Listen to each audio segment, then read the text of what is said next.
Então eu já falei um monte de coisa que não gravou nada, mas tudo bem. Vamos seguir daqui. Então,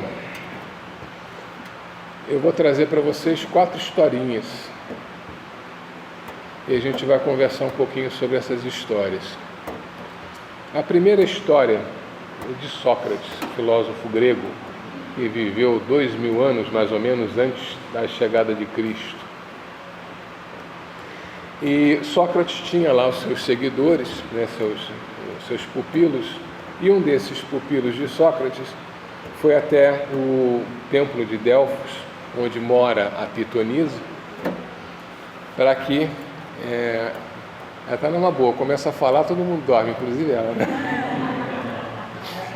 Aí no templo de Delfos mora a Pitonisa, e a Pitonisa era o canal de comunicação com os deuses. Então o que a Pitonisa falava era a lei, né? E aí esse camarada, ele foi lá na Pitonisa e perguntou quem era o homem mais sábio da Grécia. E a Pitonisa rapidamente respondeu: Sócrates. E aí ele saiu com essa informação e foi conversar com Sócrates. Chegou para ele e falou: olha, eu estive lá com a Pitonisa e ela falou que você é o homem mais sábio da Grécia. Aí ele parou, pensou, falou: não sou não. Tem pessoas na Grécia que sabem muito mais do que eu, só que eu não posso chegar lá para a Pitonisa e falar que ela está errada, que é uma heresia, né? Mas eu vou me embasar para poder levar para a Pitonisa isso e mostrar para ela que eu não sou o homem mais sábio. E aí, dentro da sociedade grega, você tinha algumas posições sociais que eram importantes. Você tinha os políticos, você tinha aqueles que trabalhavam na medicina, nas curas, na área médica, e os artesãos.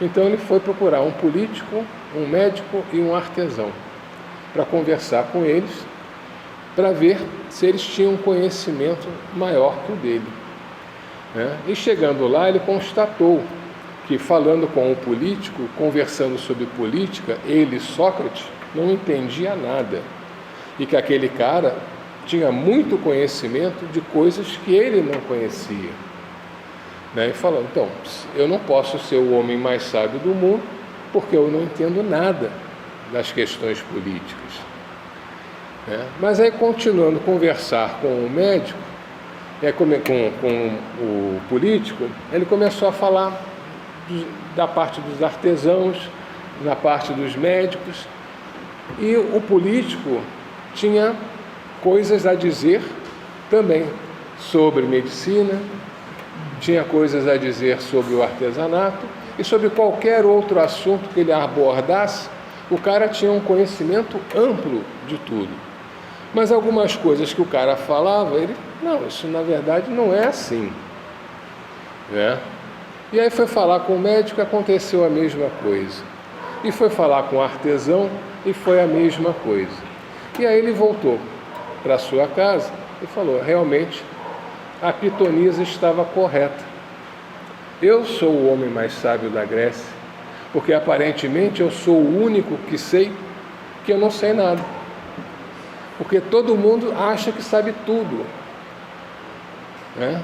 Então, eu que reconheço que não sei, acabo sendo mais sábio. Essa posição de Sócrates é a descrição da humildade. Porque quando a gente vê a humildade, a gente tem a tendência a associar isso às coisas materiais, né? O pobre de espírito, né? O pobre de espírito, coitado, é um miserável que não tem nada. E se você for no dicionário, pobre é aquele que tem poucas posses. Se a gente olhar pelo lado material, realmente é um miserável. Mas se você olhar pelo lado espiritual da coisa, ter poucas posses é o caminho da humildade. Porque ter poucas posses significa que você tem simplicidade. E a simplicidade é os primeiros passos para você entender o que é a humildade. Sócrates era um filósofo, ele tinha muito conhecimento, ele tinha muito a oferecer, dentro daquilo que ele sabia, dentro daquilo que ele estudou, que ele experimentou, que ele vivenciou. Então ele sabia falar muito sobre isso e não tinha que se envergonhar disso e falar que eu sou um bom filósofo. Para ele não era em momento nenhum demonstração de arrogância, né, ou de superioridade, era uma constatação: eu sei porque eu estudei e aprendi, né, e posso te oferecer esse conhecimento. Não sei nada de medicina, não sei nada de política, não sei nada de artesanato, não sei nada de matemática, não sei nada do resto, mas disso eu posso falar com vocês. Esse é o papel do humilde, né? Nós, quando temos essa consciência, nós vamos ser humildes sem perceber, que era o que Sócrates estava fazendo. Eu vou me embasar para poder conversar com a pitonisa e mostrar que ela está errada. Por quê? Porque ele não se achava digno daquela posição em que a pitonisa o havia colocado. E quando ele foi pesquisar e procurar entender, ele entendeu que a pitonisa tinha razão. Porque as outras pessoas, por conta do orgulho, por conta da vaidade, por conta das imperfeições, acham que sabem tudo. Tem assunto para tudo, tem resposta para tudo, né? Tem as suas verdades, mesmo que não sejam verdades, mas tem as suas verdades, né? Então, a primeira historinha que eu queria trazer era essa de Sócrates, porque essa é uma demonstração bastante clara do que é uma pessoa realmente humilde. Ele não se dizia humilde, ele era humilde. Então, se a gente for pegar a definição de humildade, está aqui em algum lugar, eu sou ótimo com papel, caramba, nunca sigo roteiro, não sei porque que eu faço essa coisa. O que ser humilde não é? Subserviência. O que ser humilde não é? Submissão. O que humildade não é? Sinônimo de inocência ou de ingenuidade. O que humildade não é? Timidez. E o que é humildade? Reconhecimento do que nós somos, de quem nós somos e do que nós somos. Não procurar ir além do que é, nem ficar aquém. Não sou superior ao que eu sou, eu não sou inferior ao que eu sou. Eu sou o que sou. Então, se eu sou um filósofo, sou um bom filósofo, eu tenho muito a oferecer, então, por que eu vou me diminuir? Ah, não sou isso. É a falsa modéstia, é a falsa humildade. Ah, não sou merecedor desses créditos. Quando a pessoa entra nesse caminho, é o caminho da falsa modéstia. Ele está se enganando ou tentando enganar alguém. Nós aprendemos com muitas pessoas, nós ensinamos a muitas pessoas, independente da nossa cultura, independente do que somos, com a nossa experiência de vida. Você pega o índio lá na aldeia, hoje não, que já está muito civilizado, mas se você chegasse lá naquelas aldeias antigamente, com aqueles índios, eles iam te dar ali muito conhecimento. Eles eram humildes? Talvez não. Talvez o pajé se sentisse orgulhoso, talvez o feiticeiro lá da tribo se achasse o bambambam e já tivesse com ele as imperfeições do orgulho. Mas muitos ali eram pessoas simples, pessoas humildes, naturalmente humildes. Porque a humildade é uma das sementes, é uma das virtudes que Deus colocou em nós como semente, quando nós fomos criados, para que nós pudéssemos, nas diversas vidas, nas diversas encarnações, desenvolver essas sementes, para que elas germinassem. Então, ninguém é superior a ninguém. Estamos todos no mesmo nível. Se a gente olhar, estamos encarnados todos em 2025 no Brasil, passam por questões políticas, questões sociais, questões de segurança pública, questões de saúde. Todos nós estamos vivendo as mesmas situações. Uns um pouco melhor, porque tem um pouco mais de recurso financeiro, outro um pouco melhor, porque tem plano de saúde, outro um pouco pior, porque tem que ir para o SUS, outro um pouco pior, que nem para o SUS consegue ir. Mas todos nós estamos aqui ao mesmo tempo. E por quê? Porque as coisas materiais que nos separam não quer dizer que uns são melhores do que outros.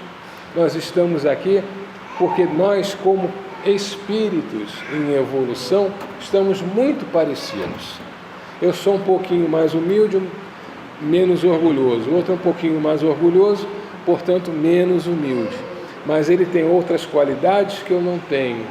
Ele tem outras formas de ação que eu não faço. Então eu posso ensinar alguma coisa para ele, posso aprender alguma coisa com ele. Ele pode ser rico e eu pobre. Ele pode ser um doutor e eu um cara do interior, que está lá pegando no cabo da enxada. Quantas vezes, antigamente você tinha aquele trabalho dos pretos velhos, que tinha aquela rezadeira que atendia no fundo do quintal, no quartinho lá no fundo. Aquelas pessoas, elas eram de uma humildade natural gigante. O exemplo que elas nos davam era gigante, E a gente, às vezes, não percebe e não dá valor a isso. E aí, vem a segunda história. Um cientista, e depois eu vou até pegar essas palestras e vou passar também para esse grupo, para que vocês possam não escutar só de mim, mas escutar com mais detalhes da Anete Guimarães, do Simão Pedro, e, enfim, das pessoas que trouxeram esses assuntos. Esse cientista, ele era conceituado como um dos 100 maiores nomes da ciência contemporânea naquele momento. E ele estava fazendo um estudo sobre os benefícios da meditação. Por quê? Porque ele teve um problema de saúde, em que ele tinha muitas dores, e não conseguia na medicina resolver o problema. Ensinaram para ele a fazer a meditação. Ele falou, o que eu tenho a perder? Ele fez e se curou com a meditação. Então ele começou a estudar por que a meditação conseguiu aquele benefício. E ele percebeu e chegou a comprovar pela neurociência que quando você medita, você modifica o seu DNA. E essa modificação genética que você faz é que traz o benefício. Só que ele precisava comprovar isso de uma forma ainda mais profunda. E aí ele aproveitou uma viagem que ele fez ao Tibete e, conversando com o Dalai Lama, ele pediu ao Dalai Lama um favor. Você me empresta 20 monges para que eu possa levá-los lá para Harvard, nos Estados Unidos, e lá a gente desenvolver esse trabalho sobre os benefícios da meditação. O Dalai Lama, na mesma hora, chamou lá o assessor dele, vê 20 monges que nunca tenham saído do mosteiro, eles vão para os Estados Unidos, vão passar lá 2 ou 3 anos lá, ajudando no desenvolvimento de um estudo. E aí, enquanto ele foi lá escolher os monges, o Dalai Lama, conversando com ele, falou: vou te pedir um favor em troca. Eu gostaria muito de ver um estudo científico que falasse sobre a bondade. Será que tem alguma coisa assim lá? Aí ele falou: quase com certeza sim. Eu chegando lá em Harvard, eu vou procurar e mando para o senhor o que eu encontrar. Tudo bem. E aí ele volta, ele com os monges, para fazer o estudo da meditação. Aí chega em Harvard, vai lá onde ficam guardados lá todas as pesquisas que foram realizadas, que estão em andamento, que estão em estudo para começarem. E aí, para encurtar, não tinha nenhuma pesquisa sobre bondade. E ele falou, por que que não tem?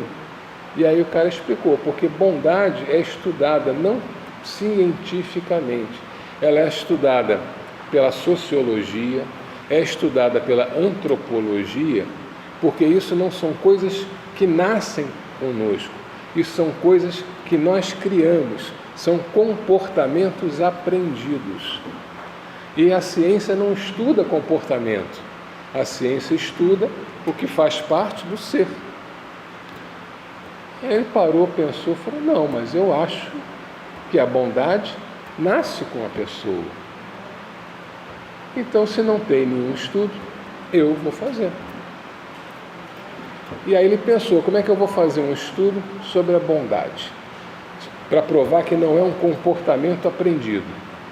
Eu tenho que pegar pessoas que não tenham possibilidade de ter tido interações sociais onde ele pudesse aprender esses comportamentos. Então vamos buscar crianças de 2 a 4 anos, e essas crianças que não tenham ainda começado a sua vida escolar, de escolinha, já de nenhuma interação social, para que a gente tenha certeza de que não há ali um componente de um comportamento aprendido. E aí ele pegou essas crianças, um grupo grande de crianças, os pais dessas crianças iam ajudar, né, nesse desenvolvimento, e ele separou o programa do trabalho em 3 coisas: em ternura, em gentileza e bondade. E vamos começar a trabalhar essas crianças, né, junto com os pais, para que desenvolva primeiro a ternura. E vamos ver o que vai acontecer.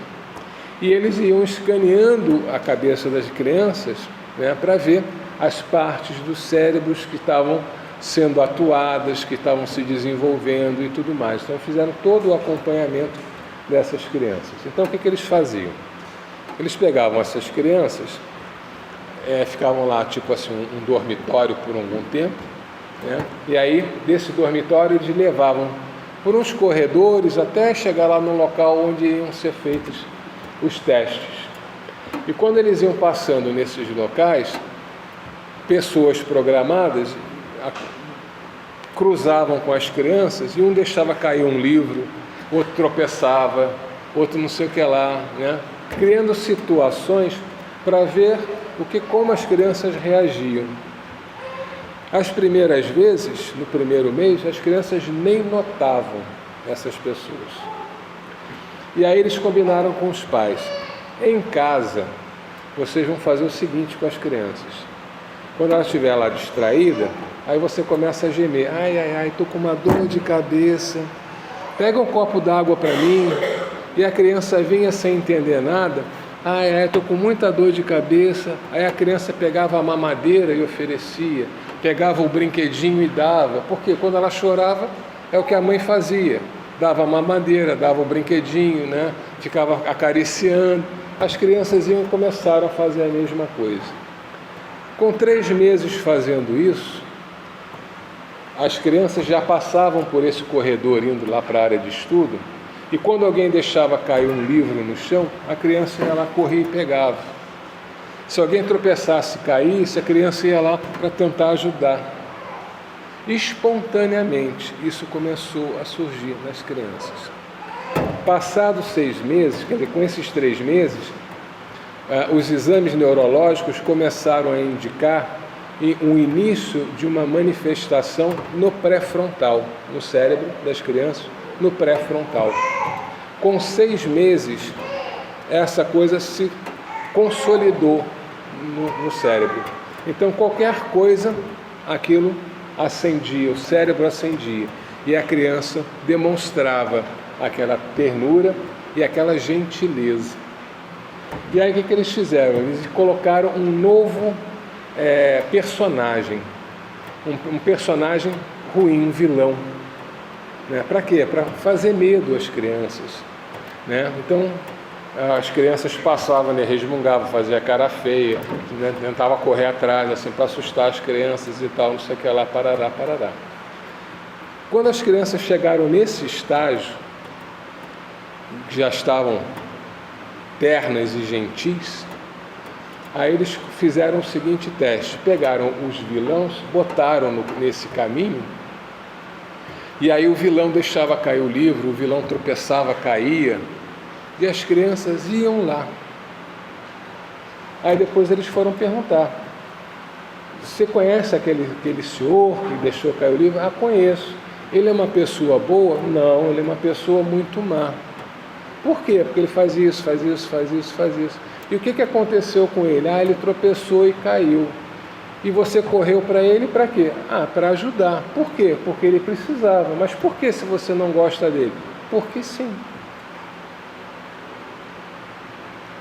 Então, nesse estudo, através dessa metodologia, ele conseguiu provar que a ternura, a gentileza e a bondade estão dentro de nós. Não é um comportamento aprendido. É que nós, na nossa educação, dentro dos padrões da sociedade, nós inibimos isso. Nós fomos inibidos disso e inibimos. Então a criança, na verdade, aprende ao contrário. O que é uma coisa natural, o que deveria se desenvolver naturalmente, não se desenvolve por pressão da sociedade, por pressão da educação que a criança vai recebendo dentro da própria casa. Ah, os pais são criminosos? Não, eles aprenderam dessa forma. Então, ele começou, esqueceu o estudo da meditação, fez esse estudo e começou a levar isso, né? Por quê? No entendimento dele, se todo mundo começasse a exercitar a bondade, né, a gente resolveria muitos dos problemas sociais que existem no mundo, e com quase esforço nenhum.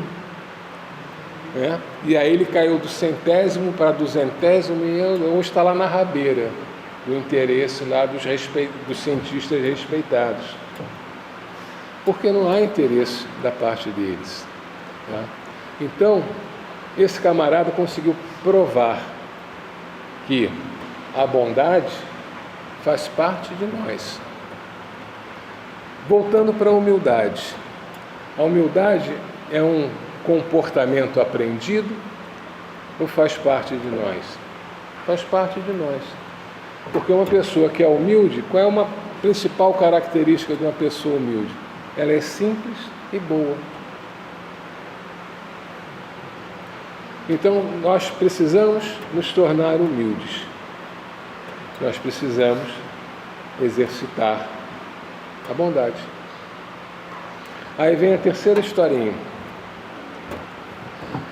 O camarada, ele tinha uma amiga e ele era apaixonado por essa amiga dele.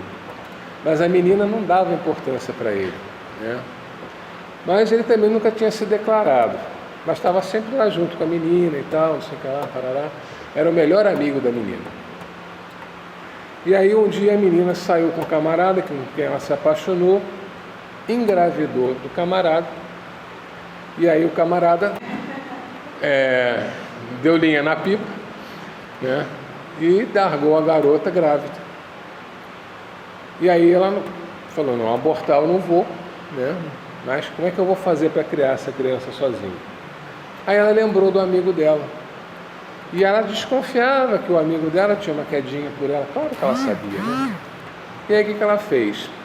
Saiu com esse amigo dela, né? E nesse jantar, nessa saída, tal, aconteceu deles ficarem juntos e não sei o que lá, parará. Passado alguns dias, ela chega para ele: estou grávida. A reação dele foi: que bom, que maravilha. Então, vamos fazer o que é preciso. Poxa, vamos casar, né? Vou assumir a criança, meu filho, não sei o que lá, parará. E aí sim foi. Casaram, né? E aí, maravilha, ele adotou a criança, né? Para ele era filho dele. E estão vivendo maravilhosamente bem. Só que a garota ficou com um peso na consciência porque ela sabia que ela tinha enganado o cara. Que era tão amigo dela, uma pessoa tão boa, né, que não pensou duas vezes, assumiu a gravidez dela, casou com ela, estava cuidando dela e do filho.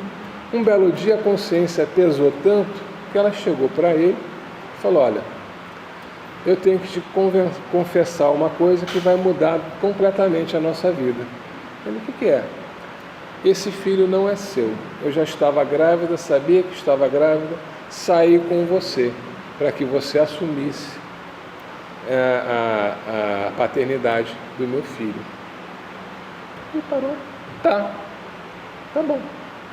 Então a gente faz o seguinte: a gente se separa, mas eu vou continuar cuidando dessa criança, porque para mim ele vai continuar sendo meu filho, mesmo não sendo biológico.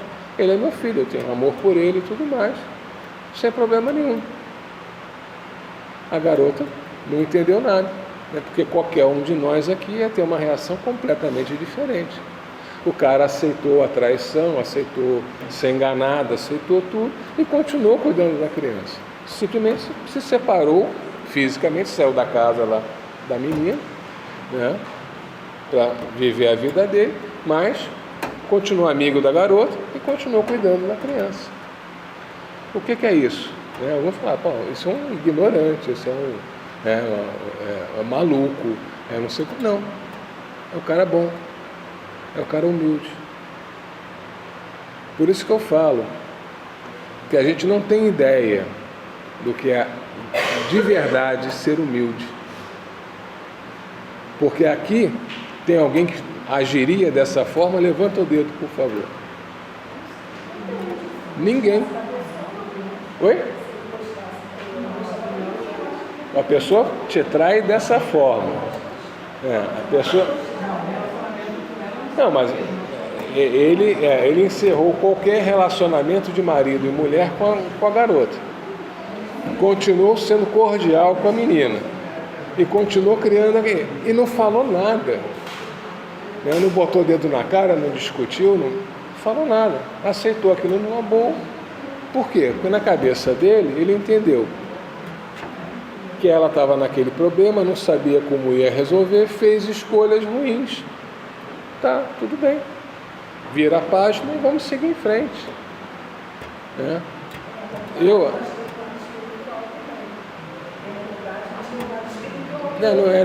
Não vou nem entrar no lado espiritual, vou ficar no comportamento do cara. Esse cara, ele conseguiu, na sua vida, desenvolver essa semente que estava dentro dele de uma forma natural. Para a maior parte da sociedade, esse camarada coitado dele, né? As pessoas não respeitariam isso, né? Uma atitude de um cara que age assim não merece respeito. Na verdade merece, porque o que ele fez precisa ter uma compreensão, precisa ter um desprendimento, precisa ter uma coragem enorme. Então essa é a terceira historinha, para a gente ver o quanto a gente está longe de conseguir. E aí, vamos para a quarta historinha. Eu também já contei essa história aqui. O camarada era um médium kardecista, muito estudioso. Ele desenvolvia diversas atividades dentro da casa espírita, mas ele era um cara inconformado, porque ele se sentia e sabia que ainda tinha muitas imperfeições. E com essas imperfeições, ele se questionava: eu estou sendo hipócrita, porque eu estou lá, estou ajudando pessoas, estou fazendo coisas, as pessoas me olham e me veem como uma pessoa perfeita, e eu estou longe da perfeição, só que eu não consigo modificar. E aí um dia que ele teve a oportunidade de conversar com o mentor espiritual da casa, ele levou esse assunto para o mentor e falou: como é que eu faço para me modificar? Ele falou: é muito simples. Você vai fazer uma coisa apenas para se modificar. você vai exercitar a bondade. Mas como assim exercitar a bondade? Você vai falar, tudo que você falar, você vai falar com bondade. Tudo o que você pensar, você vai pensar com bondade. Tudo o que você sentir, você vai sentir com bondade. Tudo o que você fizer, você vai fazer com bondade. Mas é só isso que eu tenho que fazer? É só isso. Porque você desenvolvendo a virtude da bondade, você vai estar desenvolvendo automaticamente todas as outras virtudes necessárias. E aí ele começou a tentar fazer. Acordava de manhã, lembrava de alguma coisa que ele tinha que fazer, que era um aborrecimento, aí pensava naquilo da forma normal que ele pensaria, falou, caramba, não posso pensar assim, eu tenho que pensar com bondade. Aí ele mudava lá o pensamento para pensar com bondade. Alguém falava alguma coisa que ele não gostava, ele já reagia, no momento seguinte ele pensava, eu tenho que pensar, sentir e agir com bondade. Ia lá, pedia desculpa, não devia ter agido assim, não sei o que lá, parará. E aí ele começou a fazer isso, se obrigar a fazer isso.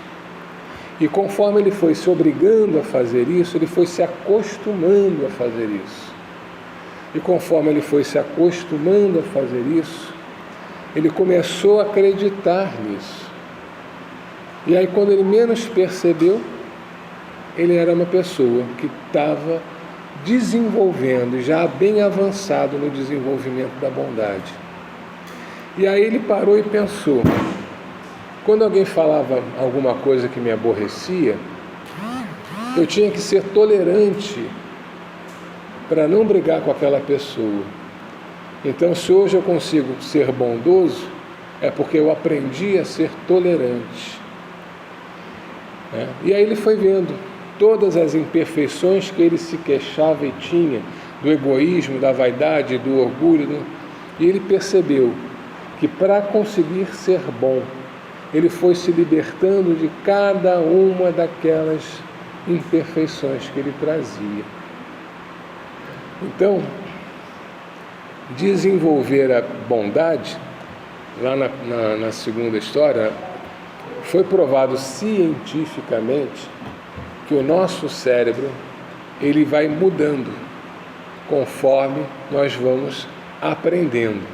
E para nós, bondade vai ser um comportamento aprendido. Por quê? Porque nós fomos lá tolhidos na nossa infância do desenvolvimento natural da bondade. Então é preciso que a gente tente resgatar isso. E tentar resgatar isso significa aprender um comportamento. Primeiro a palavra, depois o pensamento, por último o sentimento. E quando você passa a sentir, o teu cérebro, o teu pré-frontal, está todo ativo. O teu cérebro todo se ilumina. Então isso passa a ser uma aquisição sua. Isso passa a ser sua essência. E se alguém te trair, tudo bem, vira a página, vamos seguir em frente. Para a criança, tudo bem, o cara é mau, é o vilão, eu não gosto dele, mas ele caiu, se machucou, eu vou ajudar. Por quê? Porque sim. Quando o Samurai falou disso, ato de amor, exercício, prática da caridade, exercício da humildade, ele se referia a essa humildade, sabendo que nós não somos essas pessoas humildes, mas que a gente precisa compreender o que é essa humildade, para que a gente, no nosso tempo, com o nosso esforço, com a nossa dedicação, a gente possa alcançar esse patamar de bondade. E aí, o que isso tem a ver com o trabalho mediúnico? Porque quando eu falo para vocês que a mediunidade é uma ferramenta reencarnatória, ela nos foi dada para que nós tivéssemos através dela, não posição de destaque, mas oportunidades para, através do serviço, a gente começar a entender o que a gente precisa modificar dentro de nós, para começarmos esse caminho em busca da verdadeira humildade. E quando a gente começar esse caminho, a nossa maneira de praticar a caridade vai começar a mudar também.